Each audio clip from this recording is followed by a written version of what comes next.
Is it right to fine people for leaving items that other people might like outside their homes? I've got to come clean on this one because it was only about 3 weeks ago that I left a really lovely kind of swing cradle on the pavement outside Phelps Towers. And I did it because I didn't know we were going to be asking this on the show for a start, but I also did it because it's a really nice cradle and I just thought someone might like it. And also my youngest grandbaby is now 2 and she's sleeping in a great big girl's bed, so we've got no use for it. So I just thought, I can't schlep it round to the charity shop by myself. It's too big, it's too unwieldy. I don't think I'll be able to get it in the car. I'll just put it on the pavement. And I thought, if no one likes it, then I'll make arrangements to take it to the dump or something like that, or take it to a shop. Anyway, I was doing it, I thought, to be nice. That's what I thought I was doing. And it did disappear. It was taken within about, I don't know, I think an hour and a half, it had gone. And I was really pleased. I thought some baby will be swinging away in that very nice cradle and having a great time. Anyway, a council in South London has been slammed after fining a mum £250 for littering after she tried to give away a children's toy. According to The Sun, enforcement officers in Merton even threatened to call the police in front of her 4-year-old son. The row was over a £150 toy car set that she had left on her doorstep. Another local claimed she was also targeted over leaving a paddling pool outside, hoping somebody might like it. Oh, there's a picture of it. So it's not an unsightly, huge, enormous explosion of litter. It's just rather neat, rather clean-looking paddling pool. Merton Council has resolved both issues, but warned leaving items, even with the best of intentions, could still be classed as fly tipping. And I wonder whether you agree with them or whether you do it yourself or whether you've enjoyed taking things that other people have left out. I've certainly taken books on a few occasions and I've thoroughly enjoyed it. So maybe you think this is absolutely dreadful. Do let me know. 0207 862 2222. Let's ask William what he thinks. I can't believe that you're fly tipping outside your own oh, home. God! I'm not surprised you're NFI from the country's greatest private parties, Vanessa, when you're behaving like that. I didn't even think of it that way. But you should. I mean, I'm often, I have a habit of attacking councils for sort of slightly overreaching, but I think it's Merton Council have got it absolutely right this time, because if you're so lazy that you can't actually put it in the back of your car and drive round to the local tip, it is literally fly tipping on your own doorstep. And you think, that picture you put up there of that paddling pool, yes, massive great mound of blue plastic and God knows what else. I mean, you're going to leave the sort of unused nappies outside, the nappy bin. I mean, there's ways of recycling. And I have to say, I did do it once myself. Right. I had a bicycle that I got rather bored of. And I was quite interested to see how long, if I put it outside the house without it being chained up in Notting Hill, it would take to be pinched. And it was pinched in a matter of hours. So it can be quite an efficient way. But I think as a general habit, I think you need to recycle responsibly, go to the dump, go to a charity shop, put some clothes on, walk down the street with your items, take your books to the second-hand bookstore, give them for free, send them to the local prison or the local, school that might need some books, although I think these days, I once offered a load of books to a school and they turned them down, which is a sign of the dreadful state of the world today. But I'm absolutely with the council here. Scruffy, slobby Britain needs to tighten up its act. Gosh, I really did not see it that way at all. But now I feel thoroughly admonished. I'm sure I'm blushing. I'm the same colour as the sofa. Oh, my gosh. Do you ever do that? No. I think you're absolutely right to do that. I think the only thing I struggle with is when they're left out day after day after day. I think if you're putting something outside with a little sticky note saying, please take, this, I love that. I feel that's part of the community, part of the neighbourhood. But I do think at the end of the day, bring it in and then put it back out again if you want to, especially with books. No. I mean, the next thing we're going to see is these lovely sofas turfed out on the I hope this show will flourish and grow, and we'll get more sofas. We'll have a whole huge family of them. That's what I'm hoping. The whole channel will be full of them. Streets look ugly enough with cars. And now we're supposed to have all this ephemera of people's old fridges and stuff. But it's not old fridges. It's not the same thing. Old fridges, but the problem are not going to take the payment, and also the council will pick them up for you. It's a slippery slope. Once you've found it's an effective way of getting rid of your books and your sofas, you're going to try it with your fridge, aren't you? No, I think that's very different. I think it's a little knick-knack. I think it's a set of books. I think it's a gorgeous carry cot. In fact, I don't think a charity shop would take that carry cot because they've got a whole health and safety view on it. So things like car seats as well, child's car seats, you can't take them to the charity shop. There is a thing called eBay, which No, can be but you're quite not effective. allowed to sell them. Also, you don't want to sell them. Also, you don't want weirdos turning up at your house. You just want to put it outside. What, so the get rid of weirdos it. turn up without you seeing them? Yeah, much nicer. I'm very happy not to see them. But also, when we were moving house, we did it a lot. And then we had to get rid of a broken sofa. And I put a note on it saying, council is picking it up, because you had to arrange the council collection. And then somebody knocked on my door and said, well, actually, can I have it for my dogs? I was like, absolutely fine. Cancel the council. But I don't think you should get fined for putting stuff outside. As long as it's not going mad, as long as you're not putting all the contents of everything out there. I mean, I also have gone and got some lovely books. And it's quite a good way of getting my kids to walk around, because we're like, let's go see what's for free on the neighbourhood. Let's have a look at the toy set, car set, because we can see it. You can see how much it was chronically defiling the neighbourhood and how much it was just a very sweet-looking, clean-looking car set. It's an absolute mess, that. Look at it. It's absolutely dreadful. Very neat-looking, very sweet-looking How can you call that a mess? That's not a mess. But then I see that you are rather fickle. You get bored with your bicycle and you put it outside just to see if it gets nicked. I was testing to see if it would work, and it did, actually. I actually thought if that car set was outside anywhere near me and it said, please take, I'd love to take that for my grandkids. I would absolutely Looked absolutely fabulous, I thought. Yes. But obviously this isn't the way forward. We've got to be much more disciplined about our But I think it's really sad. Also, there's a whole load of kids around me who earn pocket money by selling their old toys, which I think is a really great thing. If they put them out, there's an honesty box, they put a little trestle table out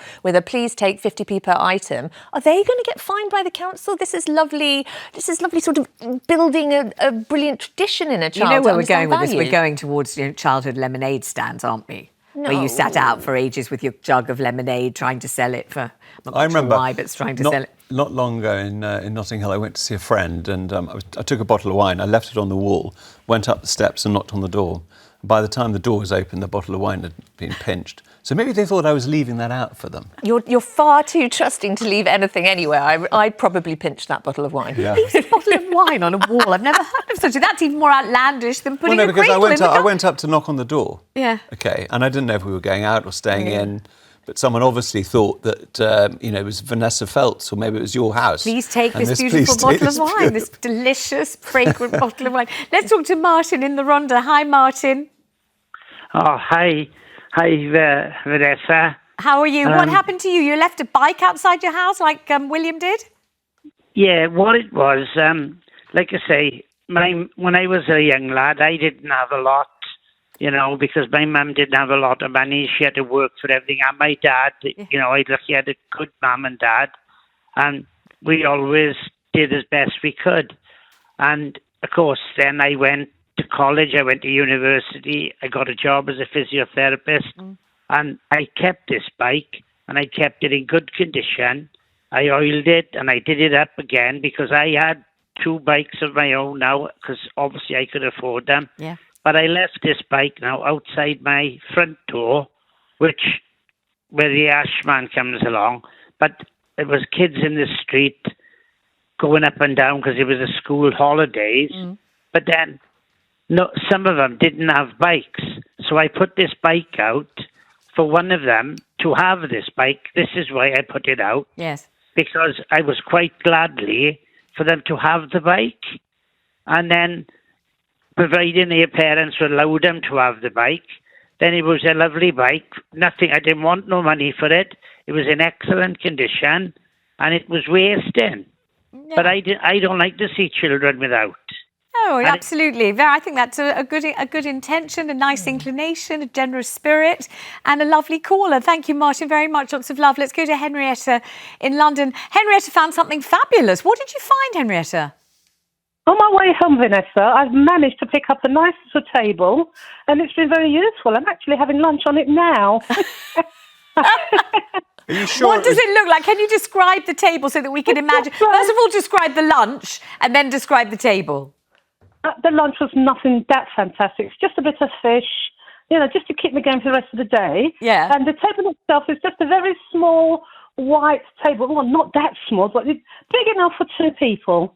It's just perfect. Made of I'm what? watching you. What's it made of? And Vanessa, can I just say, I absolutely love you. I've loved you for years. Oh. You're fantastic. You're brilliant. You're bright. You're amazing. You're awesome. I just thought I should tell you this when I have the opportunity to do so. Well, I want to come and be the other person woman. eating the fish at that table that will accommodate too. The fish sounds good, the table sounds good, and you sound like someone with such good taste and such perspicacity that we are kindred spirits. Don't say anything horrible to Henrietta. No, I won't I'm not have going it. to, but can I ask Henrietta, how did you know that this sofa was available? Are you sure you haven't just pinched one? Sorry, how do you know this table was available? There was a bottle of wine on it. How did you know you didn't just pinch it? It was left outside the door. Yeah. It might have been normally moving when house. people leave things outside the door in Clapham, it means you can help yourself. There It are was left definitely bits outside- of Clapham, yeah. Clapham Common, where you'd find some lovely things if you had a good look outside people's houses. Henrietta, delightful to talk to you, and thank you. So if you want to phone in and say that every day, it would be absolutely charming. Thank you very much indeed. Lots of love. Let's go to Diana in Kent. Diana, you agree with William, it really shouldn't happen. Diana. I really did bridle at his notion that people are too lazy to take it to the tip. What people are trying to achieve is a win-win. They may not need the item, it's still got a life left in it, and people don't want it to go to landfill. And somebody may be glad of it. I've done this loads of times with very varied items, and they are gone within about an hour, usually. But I leave it just inside. I've got a very short drive, not long enough for a car, but it's big enough to leave stuff on. And I just leave it just on my property with the gates open and a note on it saying, please take. I'm not littering the public highway. I can see that it is a problem. If you've got a narrow pavement, somebody pushing a pram, it's an obstruction. You do not want them having to push the pram into the road to avoid a donated item. It's just dangerous. Or somebody who's blind. Diana, what are the most popular things you've ever left out? What are the things that really just disappear? They go like hotcakes. A suitcase with a bit of an iffy zip, a television that has sort of bright spots in it. Crikey, I've lost count. Plants.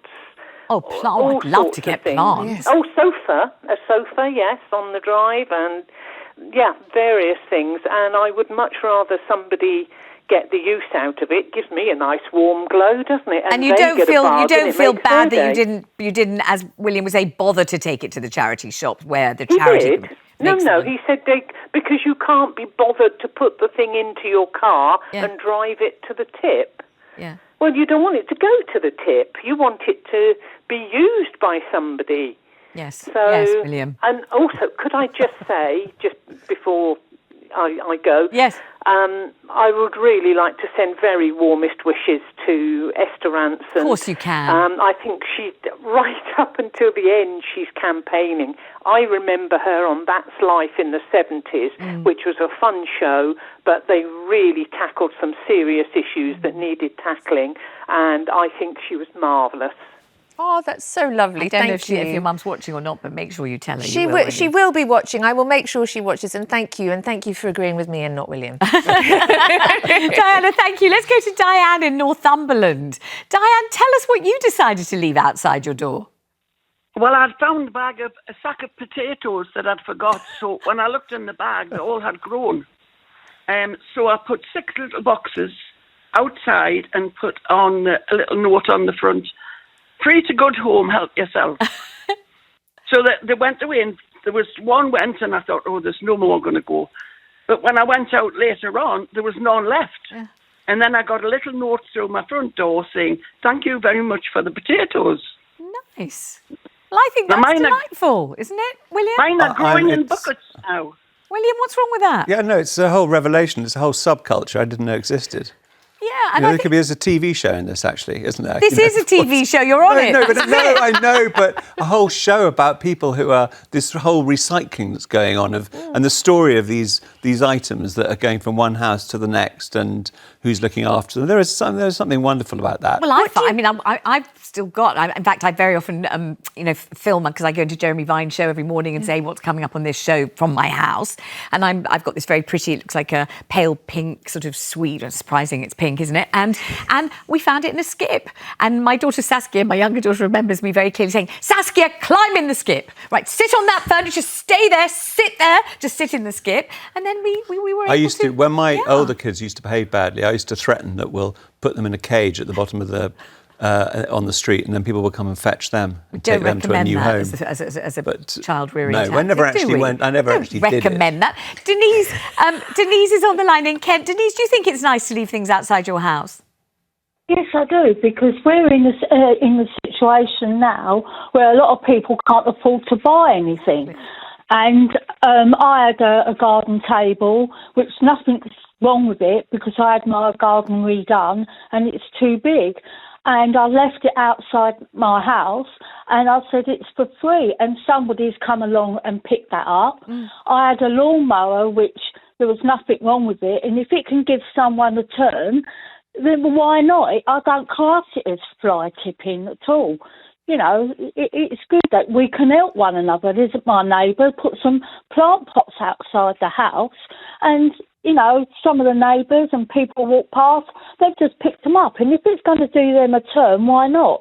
I love the phrase, do them a turn. Exactly, help them out, do them a turn. A mattress. Denise, what have you done to your garden where you now can't fit in the garden table and you don't need the lawnmower anymore? What have you actually done to it? Well, I've ripped all the garden, the grass up, and I've got shingles now. Oh. And I've got a bench, which is outside, and I've got one of those rocking... what do you call them? A hammock. Egg chairs. A hammock? Yeah, I've got they call it egg chair, and Lovely. I've got that, and I'll sit out in the garden. Sounds and gorgeous. And it's like a cottage garden now, and if it's doing someone a turn, why not? Sounds absolutely bliss. It sounds like you've really, really made it beautiful for yourself. Thank you very much. Let's go to Rena. She's in London. Rena, you think this is a good thing? It's not even bartering, is it? It's not bartering because you're not trying to get anything in return. You're just saying if you could use it, take it. Do you think it's good, Rena?